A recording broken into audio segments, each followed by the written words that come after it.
For number 12, we want to show that these pairs of statements are logically equivalent. So I've gone ahead and I've filled in the truth tables for P, Q, and R, and not P, not Q, and not R. Because these are pretty easy, we just want to lay out all the possible combinations of P, Q, and R, and then negate them. So to build A, we're going to have to do these auxiliary statements, which will let us build the more complex ones. So let's begin. For P or Q, we're doing a disjunction of the first and the second column. So with this disjunction, we're going to have true and true, true, true, true, true, and all of these are going to have some combinations of true. So they're going to be true all the way until the last two rows where we have false or false and false or false. So in this case, we're going to have false and false. Now we're going to do the not P and not Q. So we're doing the conjunction of the fourth and the fifth column. So whenever we have a false, because it is a conjunction, it's going to be false. So we can see that we're going to have false all the way until the last two rows, right? So we'll put false, false, false. We'll keep filling these in, and then in the last two, we're going to have true and true and true and true. So in this case, because both of them are true, my conjunction is true. Okay, now for A, we are going to do a conditional statement where our antecedent is this column here, P or Q, and our consequent is R, is the third column. So we're doing P or Q implies R. So let's see. For the first one, we have true implies true, true, and then true implies false. In this case, it is false because it's like the promise was broken. So false. And then true implies true, true, true implies false, once more false. Let's see, true implies true, just true, and then true implies false, once more it is false. Then false implies true, because the antecedent is false, the conditional is automatically true, and then false implies false, this is also true, right? Now we're going to do not R implies not P and not Q. So now our antecedent is the sixth column, and our consequent is the eighth column. So we're doing if not R, then not P and not Q. So we have here if F, then F. So this one is true. If true, then false. False, because we have broken our promise. If false, then false. That is true. If true, then false. Once more, we have broken our promise. If false, then false. That is true, because whenever the antecedent is false, the whole thing is true. Then we have true, false. So our promise was once more broken. That is false. True implies true, gives us true. And true implies true, gives us true. So we can see here that all the lines match in our truth tables, which means that these two statements, P or Q implies R, and not R implies not P and Q, these are logically equivalent. So we can go ahead and put a little check there. So for B, once more, we do have to construct these auxiliary statements so that we can build up our more complicated ones. So let's do the conjunction of P and Q. So the conjunction of the first and the second column. So for this ones, we're going to have true and true. So true for the first line, true and true, so true for the second line. And now we can see from the third line onwards, at least one of them are going to be false, right? So this conjunction is going to be false all the way through. So let's fill it in. Now we're going to do the conjunction of P and not R. So we're doing the conjunction of the first and the sixth column. So we have true, false is going to be false. Then true, true is true. Then we have true, false is false. And then we have true, true is true. And then for the rest, P is going to be false for all of them. So this conjunction will be false. Now we're ready to fill in RB. So RB is a conditional statement where the antecedent is P and Q. So it's this conjunction here. And the consequent is R. So the consequent is a third. So we have if P and Q, then R. And actually I drew this over the R. Okay, so let's evaluate this. So if true, then true, that is true, right? If true, then false, our promise was broken, so false. If false, whenever we have false for the antecedent, the conditional statement will be true. So because the rest are all, the antecedent is false, so we're just going to put true for all of these. That's the fastest way to check whether a conditional statement is true. So now that we've completed this, let's check the other one. So we're doing also a conditional where the antecedent is P and not R. So our antecedent is here. And our consequent is not Q. So our consequent is the fifth column. So let's do this. We're going to have here if false. Well, we don't have to check our consequent, right? Because the antecedent is false. That is true. And then if true, then false. So we have broken the promise. And then if false, automatically true. If true, let's see, in this line, if true, then true. That is also true, right? And then for the rest, the antecedent is false for all of them. So therefore, everything must be true. So we have seen that these truth tables match. And once more, we're going to put a little check just to show that P and Q implies R, and P and not R implies not Q. These are logically equivalent statements. Now let's do item C. And once more, for item C, we do have to kind of build it up slowly. So we're going to begin with building not Q or not R. So a disjunction of the fifth and the sixth column.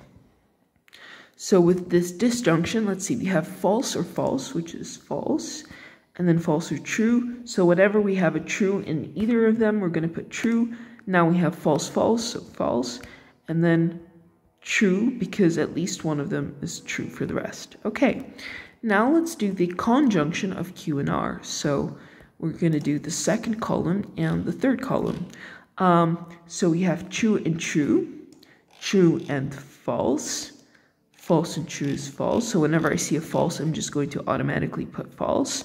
True and true is true. And now the rest, we are going to have false for at least one. So we'll just go ahead and put false here. And now we're ready to build up our statements. So for the first one, we have P implies Q and R. So the antecedent is the first column, and the consequent is this column that we just built, Q and R. So let's do that. If P is true and Q and R is true, this is true. True implies false, that is false, the promise is broken. True implies false is false, and true implies false is false. Now for the rest, P is false, so we're just going to put true because the antecedent is false. All right, let's do the other item, which is also a conditional, but now the antecedent is not Q or not R. So our antecedent is this column here, and our consequent is not P. So let's do this. For the first one, we have our antecedent is false, therefore automatically true, And then we have if true, then false. So promise is broken. If true, then false. Promise is broken. And once more, if true, then false. And now the antecedent is false, so that is true. And then we have if true, then false, true and false. And sorry, if we have now true and true, true and true, and true and true, right? So these will all be true. And now we see these truth tables also match. So these statements, P implies Q and R, and not Q, or R implies not P. These are logically equivalent. So let's go back and put a little check mark on it. For D, once more, we have to build it up. So we'll do first the disjunction of Q and R. So we're going to do column 2 or column 3. So we have true. Whenever we see true, we're automatically going to input this. So true here. For the fourth one, we have false, right? Because false or false. And then true, true, true, and lastly false, because false and false. False or false, rather. And for this one, we're going to do P and not R, so a conjunction of the first and the sixth column. So true and false is false. Whenever we see a false, we're automatically going to put the F. So true, I got mixed up. So that was true, false is false, and then true and true, right? I mixed that up, so that is true. And then we're going to have true and false, false, true and true, true. And for the rest, P is false, so we're just going to put false here. So let's do the conditional. Now our antecedent is P, so the first column, and our consequent is this column over here, Q or R. So let's do that. True implies true is true. True implies true is also true. True implies true is true. And then true implies false. The promise is broken, right? And now for the rest, P, the antecedent is false. So we're going to just put true for all the remaining ones.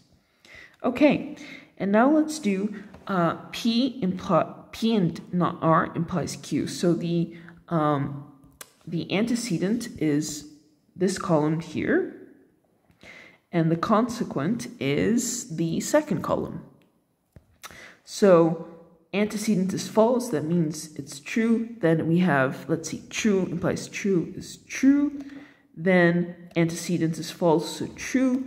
And then we have true, and let's see, true implies false, so false, the promise was broken. And then the antecedent is false for the next one, so we'll just put, we should have put true, right? Whenever the antecedent is false, P and not R, the conditional will be true. So once more, these truth tables match. The statements, we have confirmed that these statements are logically equivalent, and this is how you prove it, right? By showing the truth tables. Almost done. Let's do E, and we'll first do the auxiliary statement. So now we have P implies Q. So true implies true is true. True implies true is true. True implies false, that is false. Promise is broken. True implies false is false. And now the antecedent is false for all the rest. So our conditional is true. Okay. Let's do P and not Q. And have we done this before? No, we haven't. So P and not Q. We're doing a conjunction of the first and the fourth column.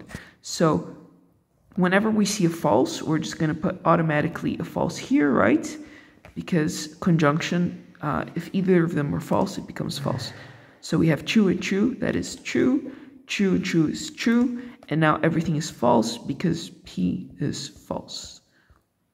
Okay, now we're going to do a conditional for E, where the antecedent is P implies Q, and the consequent is R. So the fifth column. If the fifth column, then the third column. So if true implies true, that is true. If true implies false, then that is false, because we've broken our promise. If false, then that is true. If false, that is true. And then if true implies true is true. If true implies false is false. True with true, true. And then true with false is false. All right. Let's do the last one for E, which is P and, not Q, or R. So we're doing a disjunction of the sixth column and the third column. So because it is a disjunction, whenever we have true, we're just going to put true. So now false or false is false. True, true is true. We have true here, so that is true. And then we have true or false is true. Then we have false or false, so false. And then we have false or true, which is true. And lastly, we have false or false, so false. So as we can see, these truth tables match. And so we have proven that these statements are logically equivalent. All right, we're almost done with this problem. Let's just do item F. So this one's a little bit shorter. And we'll construct it again the same way that we have, right? So we have not P or Q, so a conjunction of a disjunction of the second and the third columns. So true or false is true, false or false is false, true or true is true, and false or true is true. And now let's do a disjunction of not Q, so the fourth column, or P, or the first one. So true or false is true, true or true is true, false or false is false, and let's see, false or true is true. All right, so for F, the first item of F, we're doing a conjunction, so we're doing the fifth and the sixth column, right? So for this one, true and true is true, false and true is false, true and false is false, and true is true. And lastly, we want to do the biconditional Q if and only if P. Now, the biconditional is true whenever P and Q, they have the same truth values, and it is false when they have opposite truth values. So let's compare the first and the second column. So true and true, they have the same truth values, so that is true, true, true and false, so false, because different truth values, false or true, also false. And lastly, false or false, which is true, right? They have the same truth values. So once more, we have shown that these are equivalent, and I'll just zoom out so that you guys can take a look kind of at everything. And I'll put my little check mark here, and that is it.